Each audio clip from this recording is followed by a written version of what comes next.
Good afternoon everyone. তো আজকে বড় ব্লগ করার কোনো প্ল্যানিং ছিল না, এবার মিনি ব্লগে তোমাদের সাথে এত কিছু শেয়ার করতে পারবো না বলে ভাবলাম বড় ব্লগটা স্টার্ট করি। আর চারিদিকে আজকে এত লোক, মানে রথ জাস্ট আসছে, তো এত লোক না, মানে আমি বলতে একটু লজ্জা পাচ্ছি। তো যাই হোক, তো রথ আসুক, তোমাদেরকে আমি রথ দেখাচ্ছি, কল্যাণী রথ যাতে তোমাদের সাথে আমি শেয়ার করবো। আর এই হচ্ছে আমার পেছনে সেন্ট্রাল পার্ক, তো এখানে ছোটোখাটো একটু মেলা হচ্ছে, তো গিয়ে তোমাদেরকে দেখাচ্ছি কী কী হচ্ছে না হচ্ছে। তো ফার্স্ট আগে রথটা আসুক, রথটা টানি, তারপর ভেতরে যাবো। রথ দিকে আসছিল, তো ভাবলাম আমরা ফার্স্ট একটু রথের কাছে চলে যাই। তো এইটুখানে আমরা হেঁটে হেঁটে আসবো রথের সাথে, তো তোমাদেরকে দেখাচ্ছি দাঁড়াও।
জগন্নাথ দিবসের মহারতি চলছে, আপনারা মহারতি দর্শন করুন এবং মানব জীবনকে ধন্য করে তুলুন। আমাদের জগন্নাথ দিবসের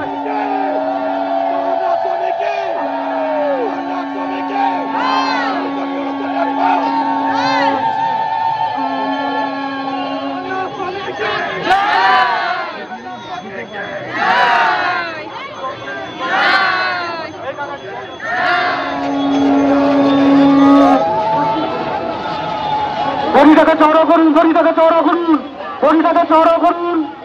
কলোনি লেক পার্ক জগন্নাথ দিবসের রথ, কলোনি লেক পার্ক জগন্নাথ দিবসের রথ ধীরে ধীরে সামনের দিকে এগিয়ে যাচ্ছে। সমস্ত এলাকাবাসীদের উদ্দেশ্যে জানানো যাচ্ছে আপনারা আসুন, প্রভু জগন্নাথকে দর্শন করুন। বাইরে রথ দর্শন করে রথ টেনে ভেতরে আসার সময় দেখি এখানে সবাই সবার সাধ্য মতন জগন্নাথ দেবকে আগমন করার প্রস্তুতি নিচ্ছে।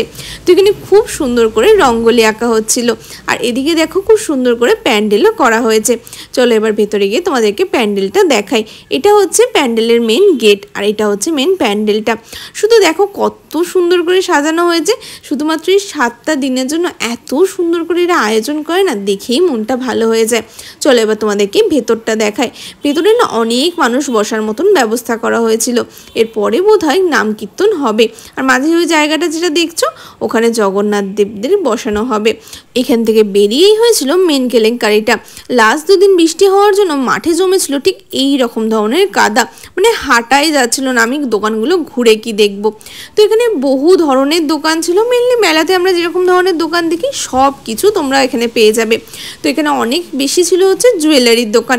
তো আচ্ছা, তোমাদের ছোটোবেলায় মনে আছে হরেক মাল 10 টাকা, হরেক মাল 40 টাকা, এরকম যে দোকানগুলো, এগুলো না এখনও যে মেলায় গিয়ে দেখতে পেয়ে না খুব ভালো লাগে। তো এখানে মিষ্টি কিছু জিনিসপত্র দেখছিল, মেনলি না বেশিরভাগ জুয়েলারির দোকানই বসেছিল। আর এই দোকানটা না আমার নজর কেড়েছিল, এত সুন্দর সুন্দর প্লাস্টিক ফুলের কালেকশন ছিল, দেখি মনটা ভালো হয়ে গেছিলো। তো চলো এবার বাকি দোকানগুলো একটুখানি ঘুরে দেখি। এখানে বাচ্চাদের খেলনার অনেক ধরনের দোকান ছিল, অনেক বোতল টোতল, আরও অনেক কিছু দোকান ছিল।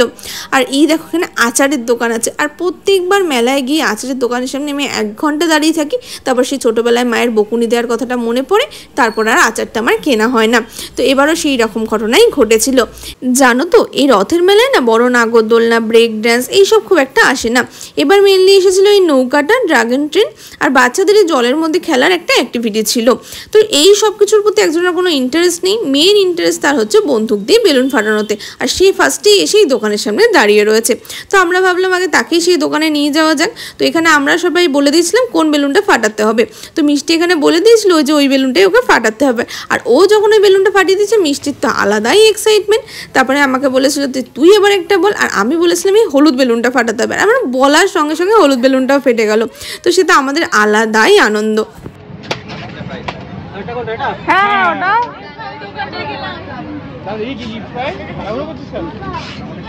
লজেন্স আছে, সাবান কেস, 2টো লজেন্স, একটা সাবান কেস। সাবান কেস দিতে হবে, লজেন্সই দাও না, একটা সাবান কেস দিয়ে দাও। থ্যাংক ইউ কাকু। সাবান কেস এটা দাও। তারপরে ওই দোকান থেকে আমরা কিছু গিফটসও পেয়ে গেছিলাম। আর এখানে জানো তো অনেক ধরনের বুটিক্সও ছিল, তারপরে ছোট ছোট জুয়েলারির দোকান ছিল, অনেক টোট ব্যাগ বা আরও অনেক কিছুর দোকান ছিল। আর এই দোকানটাও বেশ ভালোই নজর কাটছিল, এখানে সবজি কাটা জিনিসপত্র পাওয়া যাচ্ছিল। সব ছেড়ে আমরা এবার চলে গেছিলাম হচ্ছে এই ড্রাগন ট্রেনটার সামনে।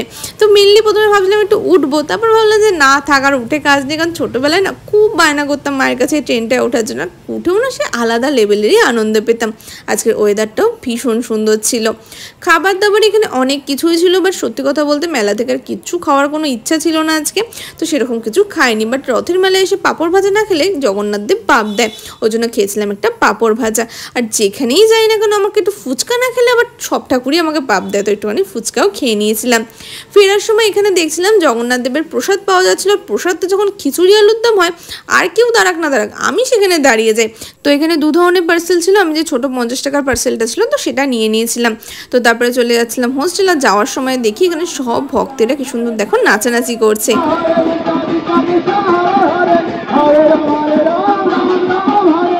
Hare Krishna Krishna Krishna Hare Hare Hare Ram Ram Ram Hare Hare সেদিন আমরা যখন মাঠ থেকে বেরোচ্ছিলাম তখন ঘড়িতে ওই 7:10 তখন দেখি পরিক্রমা কমপ্লিট করে এখানে রথটা এসে দাঁড়িয়েছে। জগন্নাথ দেব এখানে বিশ্রাম নিচ্ছিলেন। তারপর আস্তে আস্তে তারা রিকোয়েস্ট করছিলেন সব মানুষকে একটু সাইড দেওয়ার জন্য, আর সব মানুষ একটু রাস্তাটা ফাঁকা করার পরই রথ আস্তে আস্তে মাঠের ভেতরে যাচ্ছিল। এখন মাঠের ভেতরে গিয়ে কিছুক্ষণ আরতি হবে, তারপরে জগন্নাথ দেবকে নিয়ে যাওয়া হবে মেন যে প্যান্ডেল বানানো হয়েছে সেইখানে। মেলা থেকে ফেরার সময় আমরা ঘরের ঠাকুরের জন্য একটু জিলিপি আর মালপোয়া নিয়ে এসেছিলাম। এই সামনে যে ঠাকুরগুলো দেখতে পাচ্ছি এগুলো সব আমরা বাড়ি থেকে নিয়ে এসে, পেছনে যে 2টো ঠাকুর রয়েছে আমাদের ঘরে আগে যারা থাকতো তারা রেখে গেছিলো, তো ওনাদেরকে আমরা পুজো করি। তারপরে যে প্রসাদ নিয়ে এসেছিলাম মেলা থেকে সেটা টেস্ট করে দেখি ভীষণ টেস্টি হয়েছিল খেতে। তো যাই হোক, ভিডিওটা কেমন লাগলো অবশ্যই কমেন্ট করে জানিও। ভালো লাগলে লাইক করে দিও, কমেন্ট করে দিও, একটু বেশি ভালো লাগলে ভিডিওটাকে একটা শেয়ার করে দিও।